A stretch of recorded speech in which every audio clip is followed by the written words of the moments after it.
Hey everyone, today I want to talk about SMCs. It's the new trendy concept. It's basically a new way of trading using smart money concepts. So this means that when banks and big institutions are buying, you want to try to be on the same trade with them because let's face it, what makes the market move is not our little retail traders' money, but it's the big institutions, it's the big boys. So the concept of SMC is to try to be as much as we can on the same side with those institutions. And for that, I'll show you on the charts, there are a lot of ways that we can see where the institutions are entering the market. But for me, actually, it's quite similar to the old school support and resistance theory that we have been discussing. It's just a good tool to add anyway. And let's get on to the charts. I'll show you how.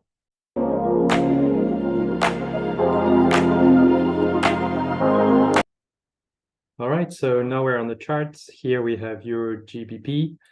And older blocks work in pretty much every time frame, but I feel like it's clearer if you go in higher time frames because most likely the institutions are never really looking down on the 1 minute time frame. They usually take a long-term positions, so it's the best to look at least on the 1 hour or even daily if you're trading for a longer term. But the concepts apply anyway because it also means something in terms of price action.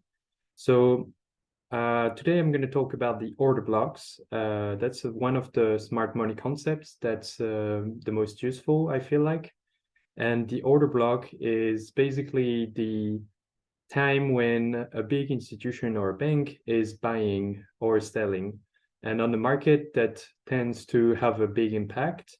And the way you can see this is that at the top of each move, where the institution decides to go, you can then draw one little box like this. And the box is entailing the candle that's the last one before the reversal, the last bullish before it goes down. And for the below order blocks, I'll show in a moment, it's the opposite. It's the last candle that's bearish. So for me, the bearish candles are in blue. But let's see here then, that means that people bought here, but actually the bank just pushed the market down. And the impact on the market is that a lot of people are just stuck here. They were like buying long, thinking, oh my God, we're going to make a lot of money because this is going up.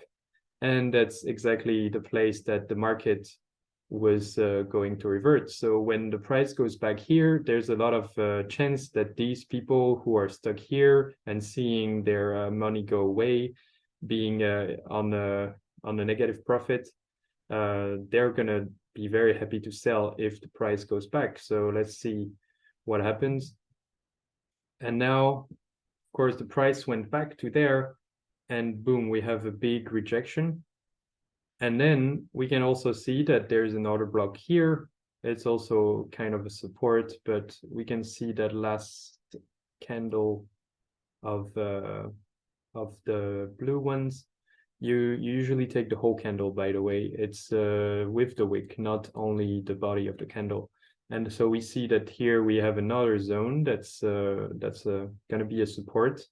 And that's also quite similar to the zones that were previously also some supports. And then the price is likely to bounce back between those two order blocks.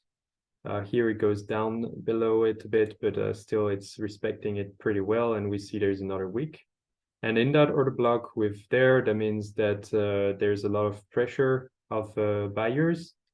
And finally, we go through that other order block. So we can kind of consider that this one is no longer valid.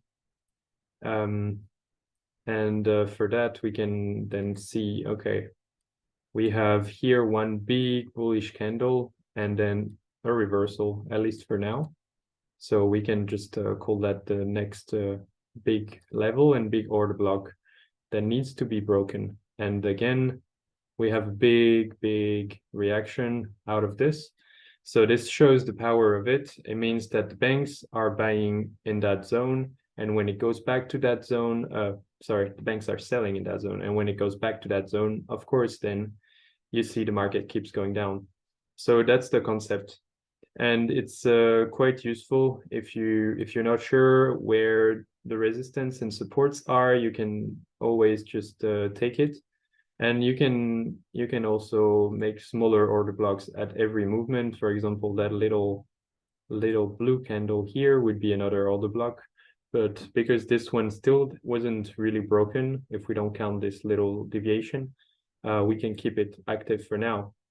And that's also the other important thing with order blocks, is that as soon as the price violates those zones, then we don't consider them valid, so we can just delete it and wait for another block. So for example, here it broke through, but okay, maybe it's not it's that clear.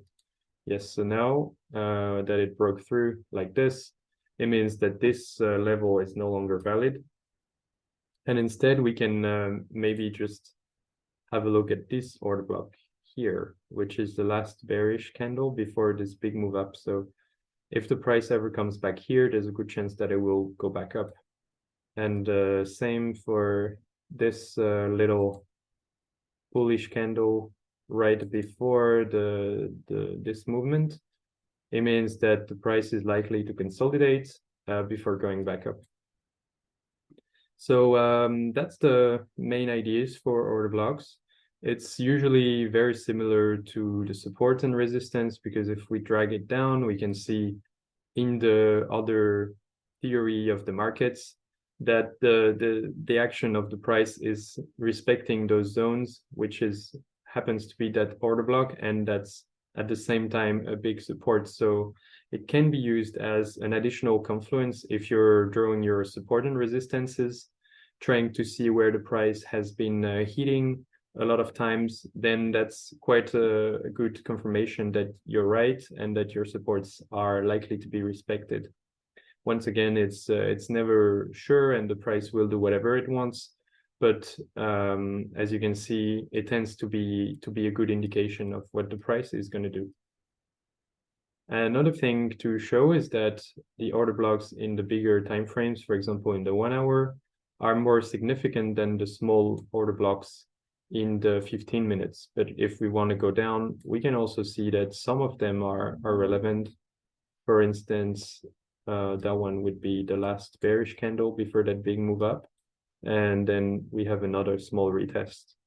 So this is the same concept. Essentially here there's another little order block, this little candle here before that movement, and then we can just mark it, and we have another double top here before going. So as we can see, this is also useful, but obviously when it hits the big supports, then the moves tend to be much stronger, as we can see with that huge candle, although that's probably from a news or something like that this morning. But anyway, that's the idea. So I hope this was useful. Please feel free to ask questions and comments below, and I'll see you in the next video.